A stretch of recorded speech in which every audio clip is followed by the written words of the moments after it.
to continue our study through Proverbs, and in this section of Proverbs, from now until about chapter 20, there's not much comment to be made, because each saying is kind of a standalone thought that gives contrast between righteous and evil.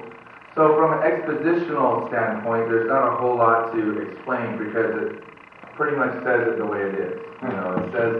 It says there's not a whole lot of guessing in it, unless there's something that's cultural or something like that we're going to comment on. But for the most part, we'll just kind of read through this section.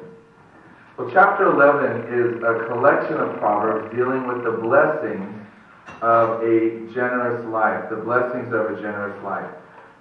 And the key verse is found in verse 25. It says, "The generous soul will be made rich, and he who waters will also be watered himself." The generous soul will be made rich, and he who waters will also be watered himself. And throughout this chapter, Solomon looks at the contrast between the righteous and the wicked in terms of their generosity.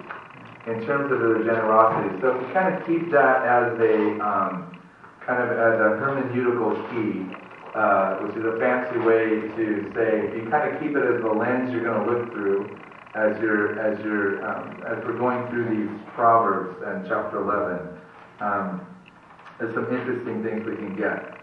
In verse 1 it says, "Dishonest scales are an abomination to the Lord, but a just weight is his delight."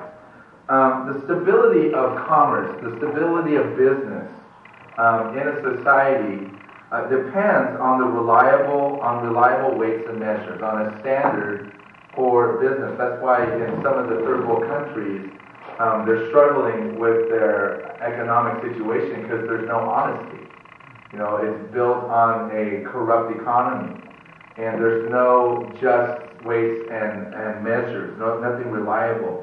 Proverbs 16:11 says that God is the one who establishes the standards.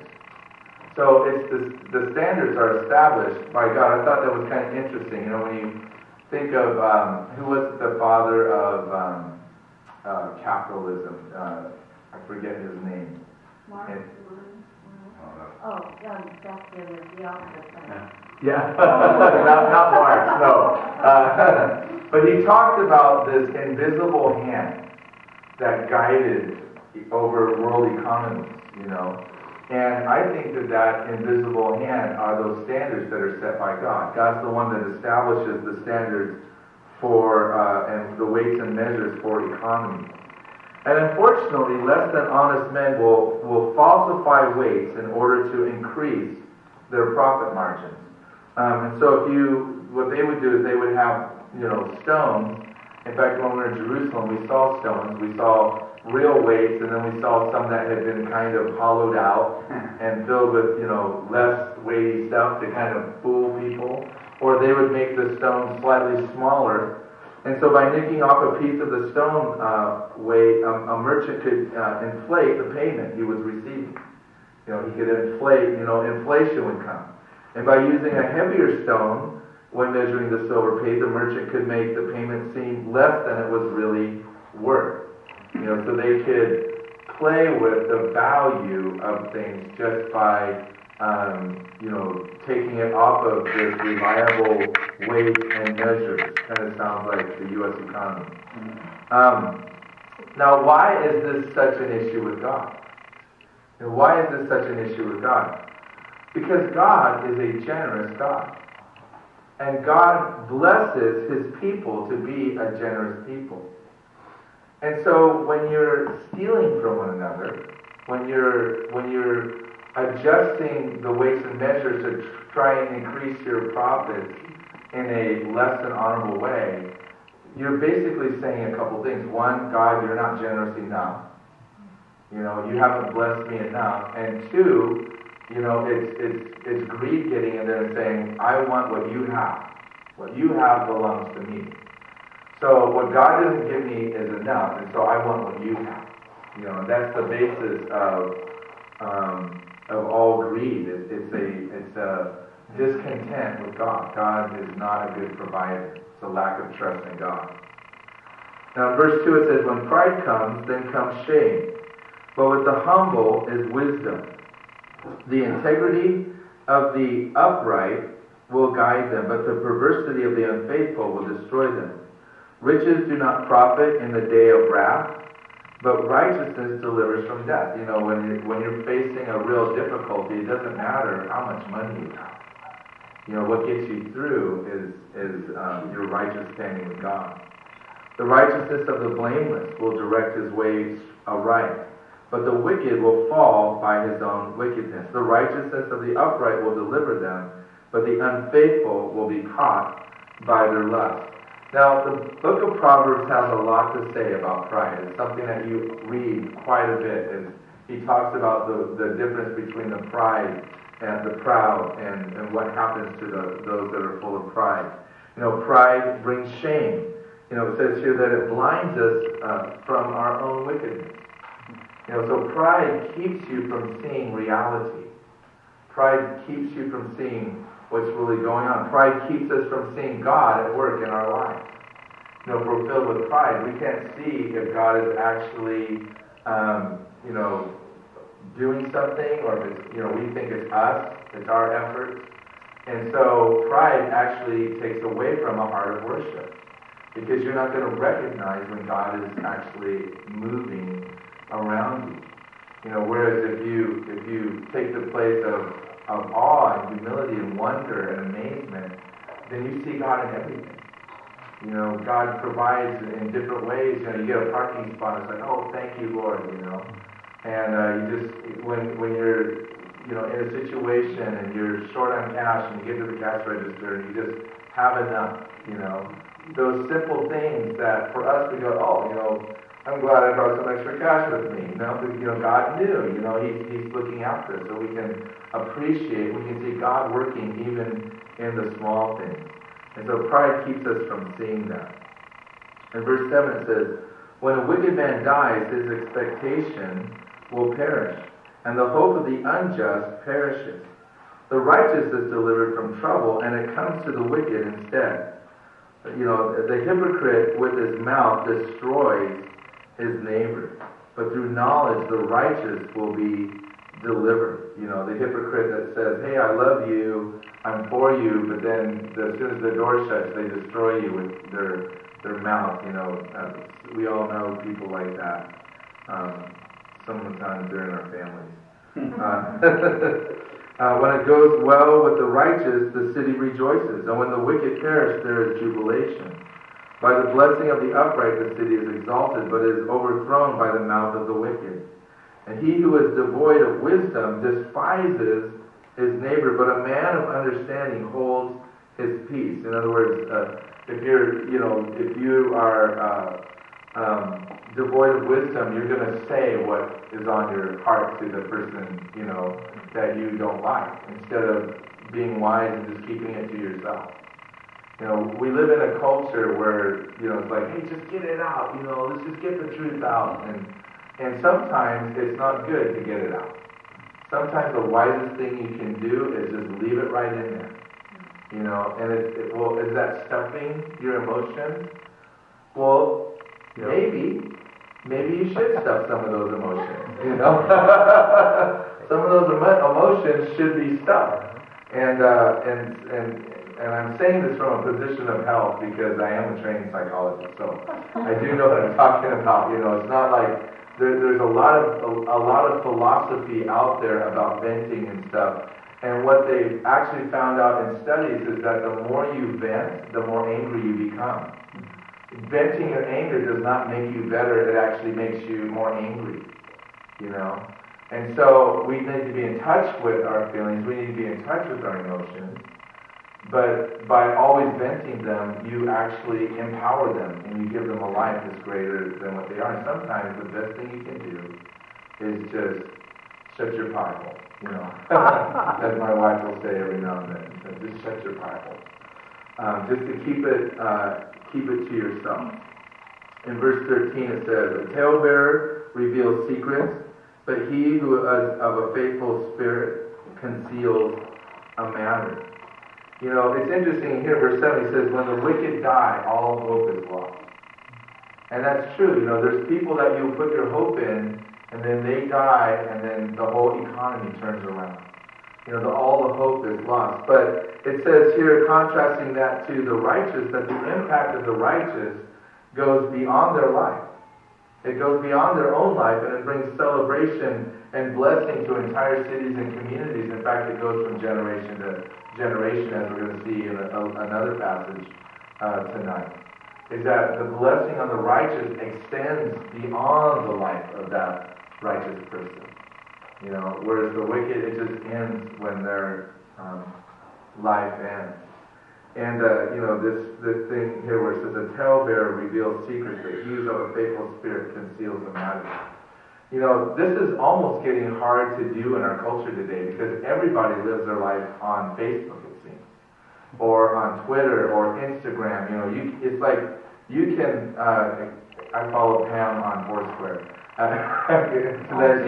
Food. It's all food. Yes, I know all of it because I'm getting great ideas for down the road when we're looking for places to eat because she knows the great places to eat everywhere. But you know, it's getting like that, isn't it? Where there's almost no secrets. You know, there's almost no secrets. There's almost no sense of privacy. And every now and then I'll tell my wife, it's like, you know, honey, I want to have some mystery in my life. You know, I want to have a couple of secrets, you know. And I don't want to know everything about a person. You know, I want to have that mystery because that sense of mystery towards each other, it's a protection for us. You know, it brings a protection. Whereas a talebearer is just going to reveal everything. But someone who is of a faithful spirit, they're concealing it not for the purpose of hiding, but for the purpose of preserving the dignity of a person. You know, I want to preserve your dignity. And I've even told people, you know, you need to limit who you're talking to. You know, because you're spreading too much to too many people. And if you need someone to talk to, you can talk to Roxy or I, or find a good friend and talk to that good friend. But, you know, cover, you know, protect each other's dignity. You know, and that's what happens when we conceal matters. We're looking out for each other's best interests. We're protecting each other's reputations. We're protecting each other's dignity. You know, and we're allowing the Holy Spirit to do His job in each other's lives. And we're covering for one another. Yes, I'm glad you agree. In verse 14 it says, where there is no counsel, the people fall. But in the multitude of counselors there is safety. He who is surety for a stranger will suffer. Everyone who hates being surety is secure. Now, last week, Guillermo asked about surety, and I did not give an accurate definition. So I want to give an accurate definition for surety tonight. And that is that surety is when you put, according to the Old Testament tradition, in ancient days, surety is when you would put a down payment or a guarantee that someone would pay their debt. Now, it's different today. Today we just sign on a dotted line, but back then you would actually give a down payment. You know, it was a guarantee. So you would give money. Sometimes people would give livestock, you know. And the idea was when I paid you back, then I would get that money back, or I would get that guarantee back, or I would get my livestock back, you know. Sometimes you would give up your freedom. You know, I owe you such a big debt, but I'm going to give up my freedom, and I'm going to come live with you and work for you, or you would give up your kids. You know, sometimes you would send your kids, and they would be servants for someone as surety for them, you know. And so he's saying here, don't do that. You know, don't do that. Don't put yourself in that position. Don't put down a down payment to guarantee that someone else will pay their debt, especially if they're a stranger. You know, especially if they're not related to you. You know, and so what's happening there? He's saying, don't ensnare yourself to death. You know, the principle is the same. I had the right principle. I just misdefined the word. You know, the principle is don't ensnare yourself to death. Don't ensnare yourself into someone else's debt. and live as much as as you can debt free. And like I said, in our culture, we buy homes. We go into debt to buy homes, and it's more of an investment because our homes increase in value. Unless you bought it in the wrong time like we did, and then it really decreased in value quickly. Some people lost their homes, but generally it's an investment. But other things that aren't investment go into debt to get them. Just save and buy them when you don't have to put yourself into bondage. In verse 16 it says, "A gracious woman retains honor, but ruthless men retain riches. The merciful man does good for his own soul, but he who is cruel troubles his own flesh. The wicked man does deceptive work, but he who sows righteousness will have a sure reward." If you do solid work, you'll have a sure reward. As righteousness leads to life, so he who pursues evil pursues it to his own death. Those who are of a perverse heart are an abomination to the Lord, but the blameless in their ways are his delight.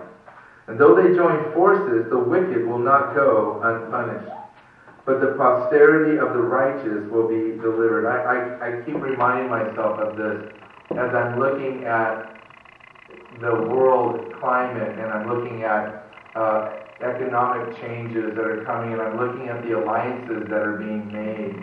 And some of it, if you don't trust in the Lord, it can frighten you. You can look at it and be very scared. But he says here, the posterity of the righteous will be delivered. We're going to be delivered from all that. Ultimately, when it gets really bad, the trumpet's going to sound and we'll be out of here. So we know what the end of the story is, and we're on the winning side. So I'm not worried about it, but you look at it and it can be disconcerting. As a ring of gold in a swine's snout, so is a lovely woman who lacks discretion. You can't say it any better than that. The desire of the righteous is only good, and the expectation of the wicked is wrath. And there is one who scatters, yet increases more, and there is one who withholds more than is right, but it leads to poverty. And the generous soul will be made rich, and he who waters will also be watered himself. And if you look at this, you'll notice the blessing of the generous.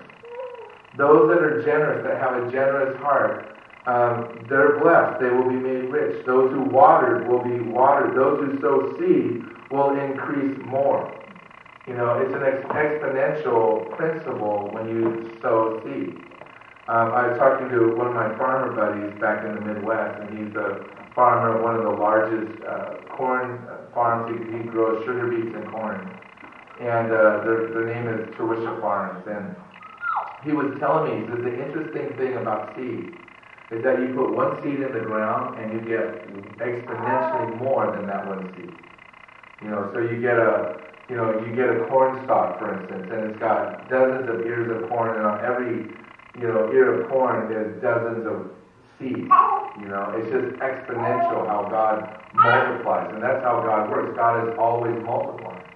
So God is always multiplying our efforts. When we work, God is multiplying our efforts. And so when we're generous, that's being multiplied in our lives, versus those who are not generous and who withhold rain, and they end up getting people mad at them. The people curse them. If we sow righteousness, we'll reap a reward, because righteousness leads to life.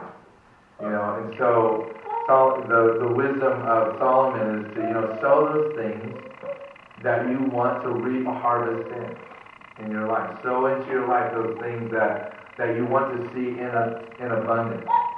If you want to see an abundance of godliness, then sow to that, sow to the Spirit.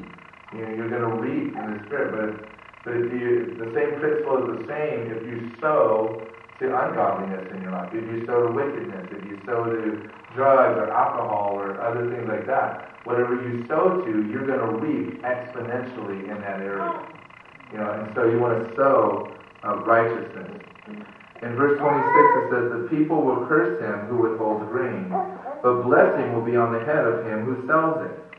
He who earnestly seeks good finds favor, but trouble will come to him who seeks evil. I think of this verse 26, blessing will be on the head of him who sells it. They actually pay people not to grow grain in the Midwest because they were producing too much. They couldn't sell it. So instead of selling it, they said, we'll pay you not to grow.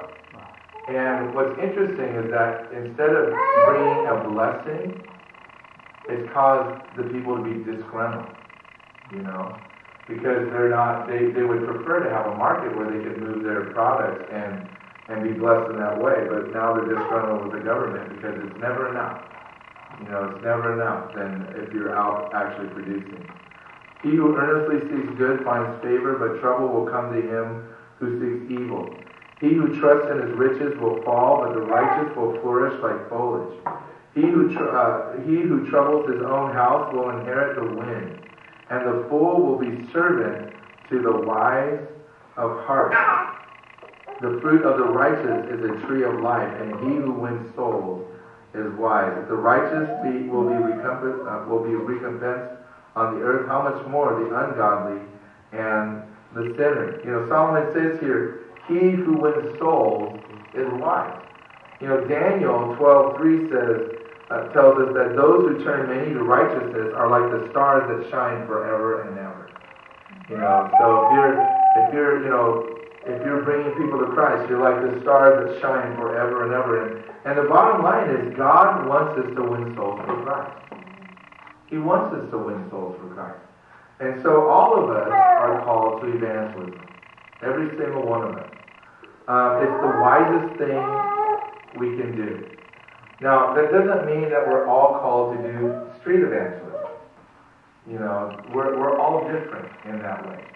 Some of us do really well. Roxy is amazing at walking up to total strangers and talking to them, and within a few minutes, they're talking about Jesus. She's just really good at that. We were up in Fullerton this last weekend, and she's in a shop, her with a friend, and all of a sudden we walk in, and they're witnessing, talking to this lady that's there about Christ, finding all about her background, and so I got out of there. And I started praying for her, Lord, just give her the word. But that's, that is so second nature to her to do that. That's something that she naturally does, talks to people about the Lord. I can sit and counsel people, and then in the midst of a counseling appointment, bring it back around to the Lord. I can be in the midst of premarital counseling, where we've done premarital counseling with people that aren't Christians. And in the midst of a relational connection, more of a relational kind of a conversation, bring it back around to Jesus. So all of us have different ways that we can win souls to Christ. And because we're not a Greg Laurie, doesn't mean that we can't win souls to Christ. And it also doesn't mean that we're less of a Christian because we don't win souls like Greg Laurie does. We just need to be responsible for the ones that God brings into our life. And the biggest thing we can do to win souls to Christ is just to love people. Just to love the people that God gives us, and to care for them, and to reach out to them and be there for them. And let the Holy Spirit do the job. Let you bring them to Jesus, and let the Holy Spirit do the work. Now, I was blown away this weekend. We had a lady that came to church that had never been to church in her life.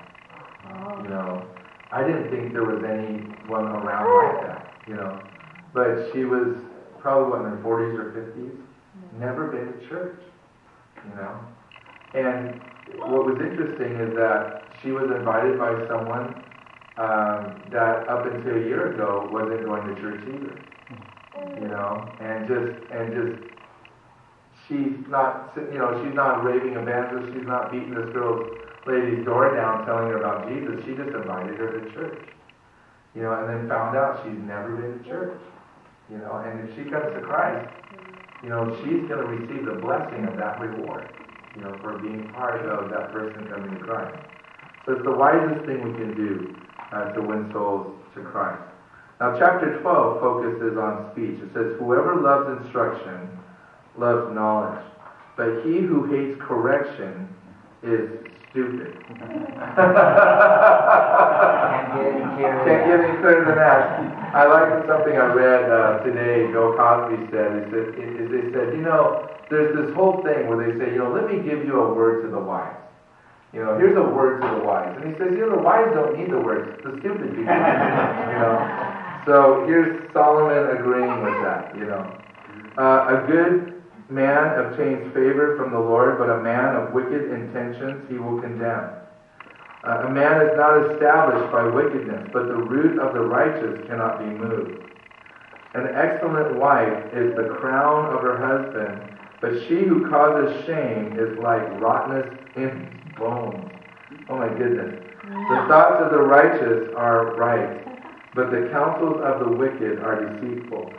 The words of the wicked lie in wait for blood, but the mouth of the upright will deliver them. I can't tell you how many times God has delivered me from things. And where I just being in a situation and seeing what was happening, and the Lord would just show me, this is what you need to do to get out of this situation. Even though I knew that there were people lying in wait to trap me, and yet God would just come and say, do this, and bring me out of it. A recurring theme in Proverbs is, if you teach a wise man, he will love you and learn. If you teach a fool, he'll hate you and he'll stay stupid. He won't learn. And this even applies to marriage. A wise, it says, an excellent wife is the crown of her husband. She's wise. She's constantly learning. She doesn't despise wisdom. But the wife that shames her husband is like rottenness in his bones. God wants us to remain open to wisdom, open to correction, and not to remain in our ignorance. In verse 7 it says, "The wicked are overthrown and are no more, and the house of the righteous will stand. A man will be commended according to his wisdom, but he who is of a perverse heart will be despised. Better is the one who is slighted but has a servant than he who honors himself but lacks bread." I don't listen much to what people say about themselves. What I do is I listen and I verify. I listen to what they say and then I verify. And I look at what they actually have done and what they actually have. And that's what Solomon's saying here. And every time I've been taken is when I've been taken by someone who can really talk a great talk, really a great salesman, builds themselves, I've done this and I've done that. And then you listen to them and you go, that's interesting. Who do you know? Because maybe we might know some of the same people. Well, it's been so long ago, And I'm like, okay, so basically you're lying to me. And you can verify, what people actually know, what they've actually done, and save yourself some grief. So he says it's better to not listen to the guy that's puffing himself up and talks all big, but the guy that kind of doesn't say much. The ones that really have done stuff, they don't say much, but then they've got the service, they've got the, they got the nice house, they've got the stuff around them that shows that they've actually done something. Those are the ones that you pay attention to. And the more I hang around people that have actually accomplished things in their life, the more I recognize that they just don't really talk about their accomplishments that much. They're very humble about it.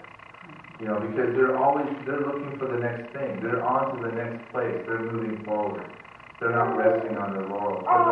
For the ones that talk about themselves too much, usually they haven't really done that much. So they got to make it a lot bigger than what it really is. Big talkers generally don't have to have as much as they say they do. In verse 10 it says, "A righteous man regards the life of his animal, but the tender mercies of the wicked are cruel." So here we have it. This is the official animal lovers verse in Proverbs. But it still doesn't apply to cats.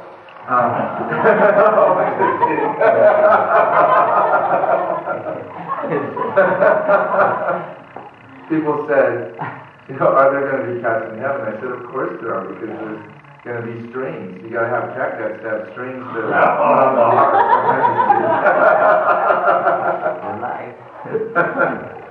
Verse 11 says, he who tills his land will be satisfied with bread, but he who follows frivolity is devoid of understanding. I know people that are always looking for the next big thing, the easy buck. We're going to hit it big.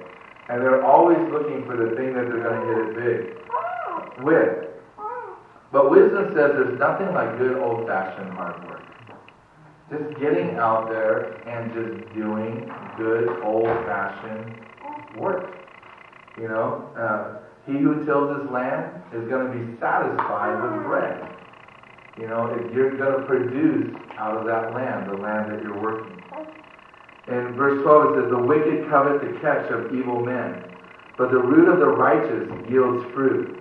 The wicked, that's the whole story behind a lot of these reality shows that you see on TV. The wicked covet the catch of evil men. Oh, look at that guy's house, and look at his cars, and look at the women or the men, and look at, all the things that he has. The wicked covet the catch of evil men. The wicked is ensnared by the transgression of his lips, but the righteous will come through trouble. A man will be satisfied with good by the fruit of his mouth, and the recompense of a man's hands will be rendered to him. The way of a fool is right in his own eyes, but he who heeds counsel is wise. A fool's wrath is known at once, but a prudent man covers shame. Often when I'm in counseling, you'll have one person, wanting to rat out the other person. Usually that's why you end up in counseling. Usually it's not because people want help, it's because there's one person that feels very helpless in the situation, and they want to use you as leverage. To leverage the other person, to get them to agree with them, or to punish them or something like that. Their goal is not to heal their relationship or bring reconciliation. It's usually to inflict harm. But a wise person covers shame. A wise person covers shame, because the goal is not to expose. The goal is to heal. Now, a wise person will expose if it brings healing. But they do it in a way that preserves dignity. And so it protects the relationship. And so we want to see people healed. We want to see people set free. But there's a way to do it that brings honor. He who speaks truth declares righteousness, but a false witness deceit. There's one who speaks like the piercings of a sword, but the tongue of the wise promotes health. The truthful lip shall be established forever, but a lying tongue is but for a moment. Deceit is in the heart of those who devise evil, but counselors of peace have joy. No grave trouble will overtake the righteous, but the wicked shall be filled with evil. Lying lips are an abomination to the Lord, but those who deal truthfully are his delight. Here we see the second place where lying is called an abomination. An abomination is used to refer to a thing of horror. Something that brings horror. That's what an abomination is. Something that is repulsive, or it arouses intense distaste or disgust. That's what an abomination is. And a lying arouses intense disgust to the Lord. Why is that? Because God knows the truth. God knows the truth. And so to lie suggests one of three things. One, that you don't believe that God can help you. So I'm going to lie my way out of it. That God is faithless. You don't believe God can hear you. So you lie, and you have no concept that God is actually listening in on your conversation. And that's a hopeless situation. Or you don't believe that God can halt you, that He can stop you. That you believe that God is powerless. So you're going to lie because there's no sense of consequences. God's not going to stop me in this lie. And those are the three reasons why I find that most people lie. They either think that God can help me, so I got to help myself, or that He can't hear me, so He's not going to do anything about it, and He can't stop me. So I'm going to go ahead and do it anyhow. Contrast that to those who deal truthfully with others. And God says, that I like. That I like. In verse 23 it says, a prudent man conceals knowledge, but the heart of fools proclaim foolishness. The hand of the diligent will rule, but the lazy man will be put to forced labor. Anxiety in the heart of man causes depression, but a good word makes it glad. The righteous should choose his friends carefully, for the way of the wicked leads them astray. You want to make sure you don't bring wicked people into your sphere of influence and in friendship. It's one thing to reach out to those that are unbelievers and stuff like that in order to help them and minister to them and be there for them and to bring Jesus to them. But you have to be careful when you bring in unbelievers into your sphere of influence that they can lead you astray. And I've had many friends that have just been led astray by outside influences into their lives other than God. And when you're in a moment of weakness and you get counsel from someone, and I especially see this in marriages where you'll have a marriage that's troubled, and someone will go to a friend, and that friend will who isn't a Christian is like, oh, you should just dump that guy, he's a jerk. And yeah, you're right, I deserve better. And the next thing you know, there's a problem in the marriage. There's already a problem, but next thing you know, the solution has been turned off. God is no longer brought in the equation. So be careful who you bring in to influence. The lazy man does not roast what he took in hunting, but diligence is man's precious possession. And he's going to take care of it right away. And the way of righteousness is life, and in its pathway there is no death. It's interesting that Solomon lists one of the causes of depression in verse 25 to be anxiety. That anxiety is a cause of depression. The root word for anxiety is fear, and it produces restlessness and worry.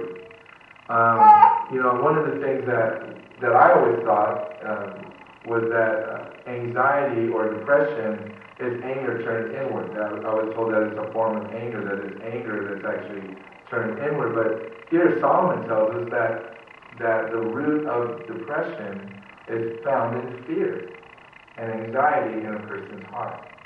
That it's born in that area. Now, chapter 13 talks about the dangers of violence and the significance of hope. In verse 1 it says, a wise man heeds his father's instruction, but a scoffer does not listen to rebuke. A man shall eat well by the fruit of his mouth, but the soul of the unfaithful feeds on violence.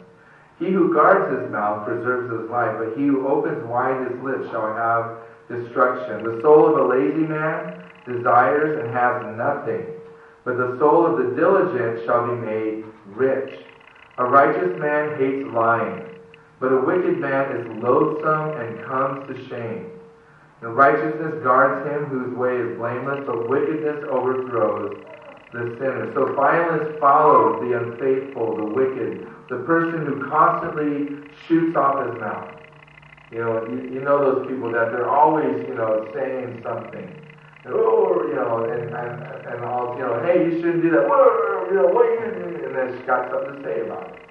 And violence follows those people, is what Solomon's saying. But the righteous live in safety. Verse 7, there's one who makes himself rich, yet has nothing.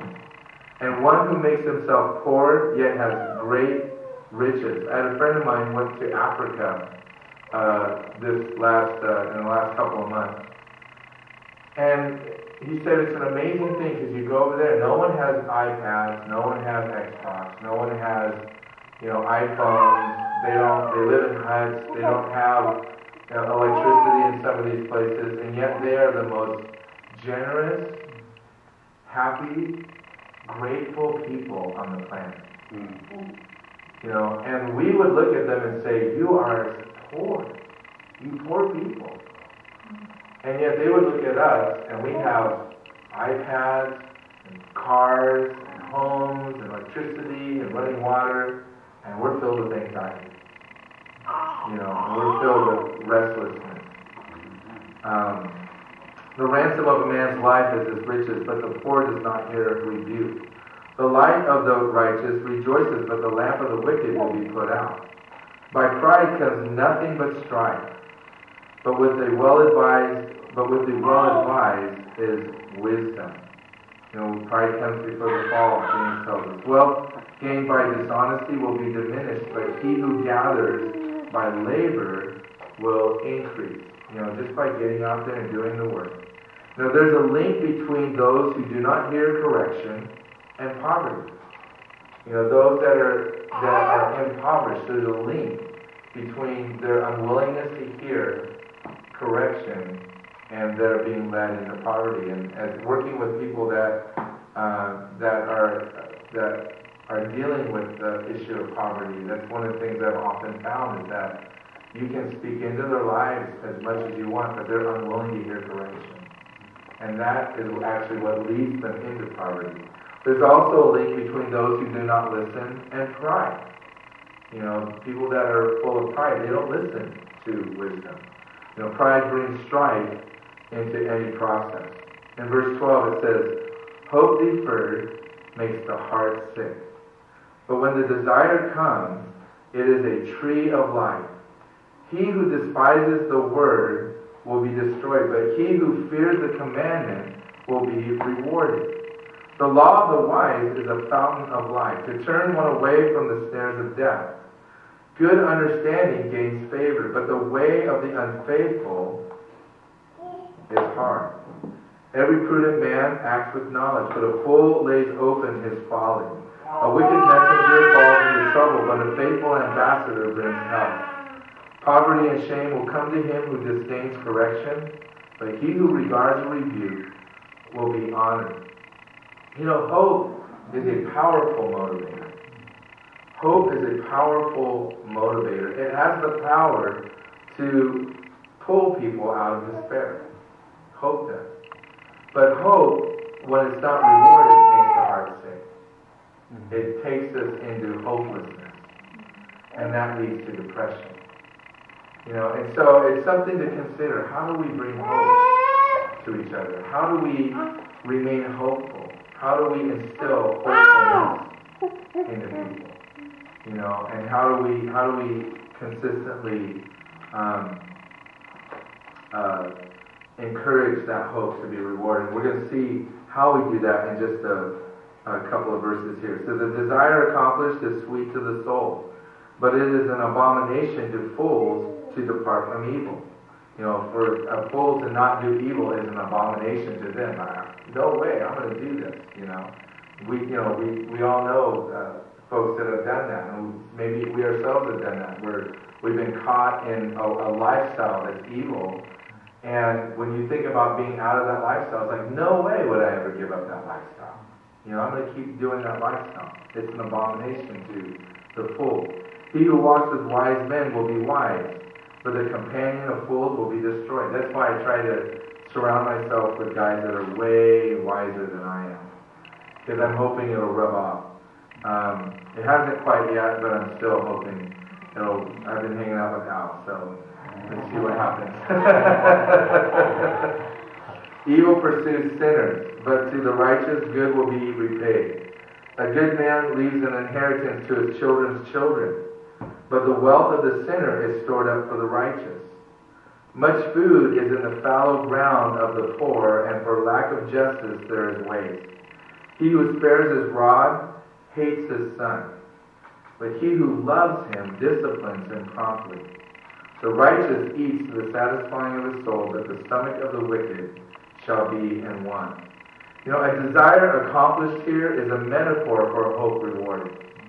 That's a metaphor for hope rewarded. So he's saying, hope deferred makes the heart sick, but hope rewarded, the desire to accomplish, is sweet to the soul. Now, hope that is rewarded is like honey to the soul.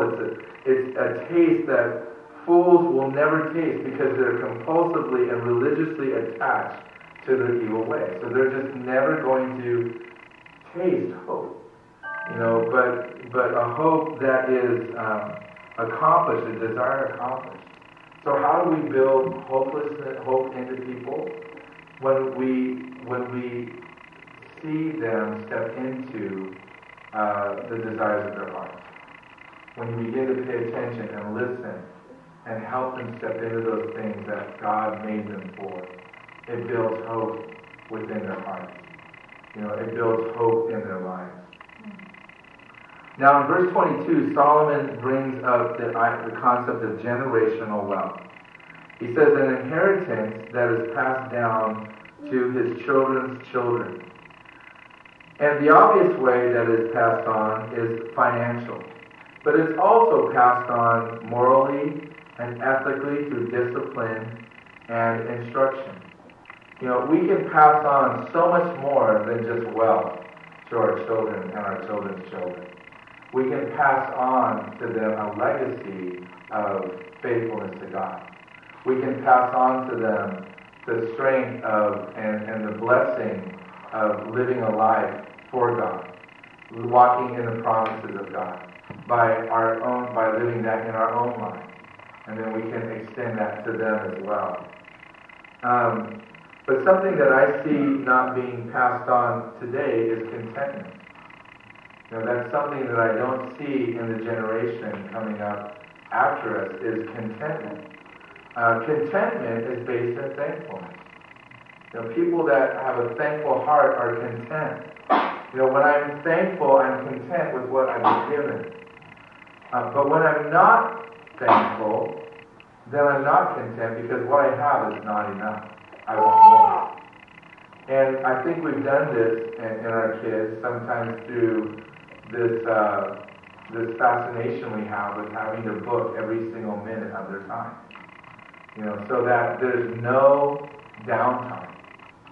And here's the one thing I'll just tell you from parenting creatives, is that creative people need downtime and space in their life. They actually need boredom in their life in order to foster creativity.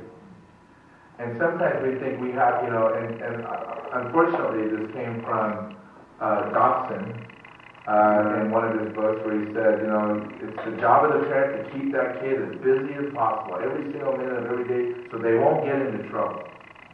But what we've taught our kids how to be is discontented by doing that. Because now they have to be busy every single moment of every single day or they're unhappy. They don't feel that there's got to be something else. And so what does it open them up to? High impulse, quick need, satisfying things, behaviors, like drinking, like drugs, like everything else. That's what we've opened up our kids to because we've trained them not to be content with who they are with their lives.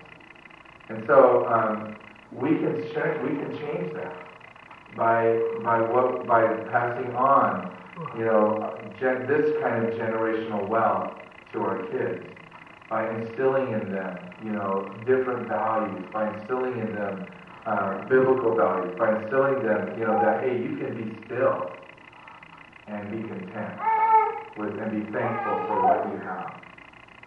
Chapter 14 focuses on personal discipline and reverent obedience. Now, Galatians 5:22 tells us that self-control is a fruit of the Spirit. And Solomon tells us that self-control is the natural result of reverent obedience to God. In verse 1 of chapter 14 it says, the wise woman builds her house. See, guys aren't supposed to do construction. It's right there. No, I'm just kidding. The wise woman builds her house, but the foolish pulls it down with her hands. He who walks in his uprightness fears the Lord, but he who is perverse in his ways despises him. In the mouth of a fool is a rod of pride, but the lips of the wise will preserve them. Where no oxen are, the trough is clean, but much increase comes by the strength of an ox. So, there's going to be a mess. If things are happening and things are growing, there's going to be a mess. A faithful witness does not lie, but a false witness will utter lies. A scoffer seeks wisdom and does not find it, but knowledge is easy to him who understands. Go from the presence of a foolish man when you do not perceive in him the lips of knowledge. Don't even waste your time. The wisdom of the prudent is to understand his way, but the folly of fools is deceit. Fools mock at sin, but among the upright there is favor. In other words, when they do something and then they suffer the consequences of it, they mock that. I can't believe those police officers. They got nothing better to do all day but to come and bust me, and they'll mock at their sin. Whereas the righteous, the upright, there's favor. There's just blessing on their life. The difference between those who fear the Lord and those who despise the Lord is in their behavior. The wise woman builds her house, the foolish woman tears it down. The wise man's lips protect them, the foolish man's lips bring trouble on himself. The wise man finds knowledge and understanding, the foolish man looks for wisdom but never finds it. The wise man looks for favor, the foolish man mocks his decision to sin. In verse 10 it says, the heart knows its own bitterness, and the stranger does not share its joy. The house of the wicked will be overthrown, but the tent of the upright will flourish. There's a way that seems right to a man, but its end is the way of death. Even in laughter the heart may sorrow, but the end of mirth may be grief. The backslider in heart will be filled with his own ways, but a good man will be satisfied from above. Emotions are complicated. They're complicated. We can have a variety of emotions happening all at the same time. And here we can feel joy and sorrow at the same time. We can be filled with mirth or happiness or laughter, and then grief. And our emotions are very complicated. But here's one thing, and that's in our own heart. But the one thing we can't know about our emotions is what someone else's joy or bitterness is. I can know my own experience, but I can't know your experience. I can relate my experience to your experience, but I can't say I know exactly how you feel. You see, only you know that in your heart. I can be a support to you, I can love you, I can pray for you, I can be there, present, I can help you, and you can do the same for me. But the reality of it is that we have these complicated emotions inside of us, and each of us have our own hearts and what we're dealing with. And so to understand that and to be compassionate towards that. And the worst thing you can say sometimes is, I know exactly how you feel. Because you don't. You don't. We may have been through similar things, but we haven't been through the exact same thing. But to be able to say, I love you, and I'm with you, and if there's any way I can make your road easier, I'm here for you, we can do all of that. And we should do all of that for each other. Verse 15 says, the simple believes every word, but the prudent considers well his steps. A wise man fears and departs from evil, but a fool rages and is self-confident. A quick-tempered man acts foolishly, and a man of wicked intentions is hated. The simple inherit folly, but the prudent are crowned with knowledge. The evil will bow before the good, and the wicked at the gates of the righteous. The poor man is hated even by his own neighbor, but the rich has many friends. He who despises his neighbor sins, but he who has mercy on the poor, happy is he. Do they not go astray who devise evil, but mercy and truth belong to those who devise good. In all labor there is profit, but idle chatter leads only to poverty. The crown of the wise is the riches, but the foolishness of fools is folly. A true witness delivers souls, but a deceitful witness speaks lies. And so he talks again about soul winning. Wisdom protects us from believing everything we hear. Wisdom doesn't believe everything it hears. And it protects us from that. It keeps us from making decisions out of anger or frustration. When we make emotional decisions, we always get in trouble. And so wisdom says, you know what, let's just back up, take a couple steps back, and just look at the situation through fresh eyes. Wisdom keeps us busy, working hard, being productive, not just sitting around talking all day long. It always amazes me when I see someone and they're always, everywhere I see them, oh, you're at lunch talking for 2 hours. Now you're over here talking for 2 hours. It's like, how do you do that with your job? At some point in time, you're going to lose your job, or something's going to happen. Verse 26, in the fear of the Lord there is strong confidence, and his children will have a place of refuge. The fear of the Lord is a fountain of life, to turn one away from the snares of death. In a multitude of people is a king's honor, but in the lack of people is the downfall of a prince. He who is slow to wrath has great understanding, but he who is impulsive exalts folly. You're gonna fall into a foolish situation. A sound heart is life to the body, but envy is rottenness to the bones. He who oppresses the poor reproaches his maker, but he who honors him has mercy on the needy. The wicked is banished in his wickedness, but the righteous has a refuge in his death. Wisdom rests in the heart of him who has understanding, but what is in the heart of fools is made known. Righteousness exalts a nation, but sin is a reproach to any people. The king's favor is toward a wise servant, but his wrath is against him who causes shame. Being reverent, respectful to God and his ways always brings security, and the side benefit is contentment. Where you're secure, there's contentment. Even in crisis, the righteous are confident because their refuge is in God. But I find it interesting, righteousness exalts a nation, but sin is a reproach to any people. In other words, it brings a judgment of shame on a people.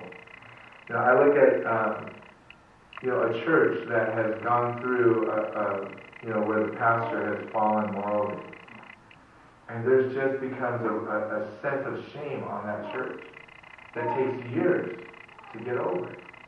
Even if you bring a new pastor in, it's still the wound in the people is so deep, it brings a reproach to them. And so, but righteousness, when you have someone that is doing the right thing, it lifts up a people. It exalts a people. It brings joy into that people. And so, the wisdom, the wise way to live is to live in a way that allows us to walk in the way that God has for us. And that's the difference between the way of wisdom and the way of the wicked. The wicked, they don't care. And I've had people tell me that I don't care what people think of me. I'm going to do what I want to do. And what inevitably happens is that they get tired of the pressure that they're putting upon themselves because other people look at them and they see them doing what they want to do, and even their friends will go, "That's wrong. That's not right. You shouldn't be doing that."